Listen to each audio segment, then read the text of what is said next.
ನಮಸ್ಕಾರ. ಚಿಲಿಪಿಲಿ ಕನ್ನಡ ಚಾನೆಲ್ನ 57ನೇ ವಿಡಿಯೋಗೆ ಸ್ವಾಗತ. ಈ ಚಾನೆಲ್ನಲ್ಲಿ ಬರುವ ವಿಡಿಯೋಗಳು ಶಾಲೆಯ ಮಕ್ಕಳಿಗೆ ಮತ್ತು ಶಿಕ್ಷಕರಿಗೆ ತುಂಬ ಉಪಯುಕ್ತವಾಗಿದೆ. ಪೋಷಕರು ಸಹ ತಮ್ಮ ಮಕ್ಕಳಿಗೆ ಕನ್ನಡ ಜ್ಞಾನವನ್ನು ಹೆಚ್ಚಿಸುವುದಕ್ಕೂ ಸಹ ಬಳಸಿಕೊಳ್ಳಬಹುದು. ದಯವಿಟ್ಟು ಎಲ್ಲ ವಿಡಿಯೋಗಳನ್ನು ನೋಡಿ ಸಬ್ಸ್ಕ್ರೈಬ್ ಮಾಡುವ ಮೂಲಕ ಪ್ರೋತ್ಸಾಹಿಸಿ. ಇಂದಿನ ವಿಡಿಯೋದಲ್ಲಿ ಪ್ರಾಥಮಿಕ ಶಾಲೆಯ ಮಕ್ಕಳಿಗೆ ಕನ್ನಡ ಸಪ್ತರತ್ನಗಳು ಎಂದು ಕರೆಯಬಹುದಾದ ಹ್ರಸ್ವ ಸ್ವರ, ದೀರ್ಘ ಮುಂತಾದ ವರ್ಣಮಾಲೆಯ ವಿಭಾಗಗಳನ್ನು ಕಲಿಸುವ ಹಾಗೂ ಪರೀಕ್ಷಿಸುವ ಒಂದು ಚಟುವಟಿಕೆಯನ್ನು ತೋರಿಸಲಾಗಿದೆ. ಇಲ್ಲಿ ಕೆಂಪು ತಟ್ಟೆಯಲ್ಲಿ ಕನ್ನಡ ವರ್ಣಮಾಲೆಯ ಎಲ್ಲ ಅಕ್ಷರಗಳ ಬಿಲ್ಲೆಗಳನ್ನು ಮಿಶ್ರಣ ಮಾಡಿ ಇಡಲಾಗಿದೆ.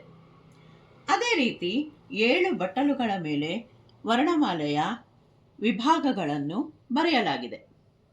ಮಕ್ಕಳಿಗೆ ವರ್ಣಮಾಲೆಯ ವಿಭಾಗಗಳನ್ನು ಹೇಳಿಕೊಟ್ಟ ನಂತರ ಒಂದು ಮಗುವನ್ನು ಕರೆದು ಅಕ್ಷರಗಳಿರುವ ಬಿಲ್ಲೆಗಳನ್ನು ಗುರುತಿಸಿ ಅದನ್ನು ಸರಿಯಾದ ಬಟ್ಟಲುಗಳಲ್ಲಿ ಹಾಕುವಂತೆ ಹೇಳಬೇಕು.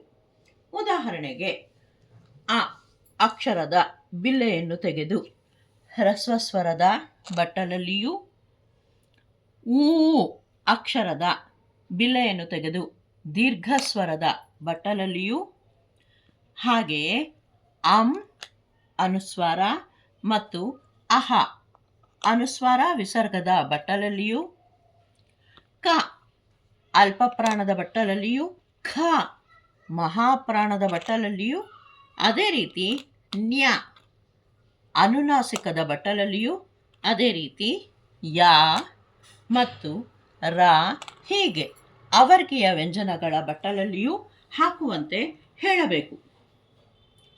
ಈ ರೀತಿ ತಟ್ಟೆಯಲ್ಲಿರುವ ಅಕ್ಷರದ ಬಿಲ್ಲೆಗಳನ್ನು ಆಯಾ ಬಟ್ಟಲುಗಳಲ್ಲಿ ತಪ್ಪಿಲ್ಲದೆ ಹಾಕಬೇಕು.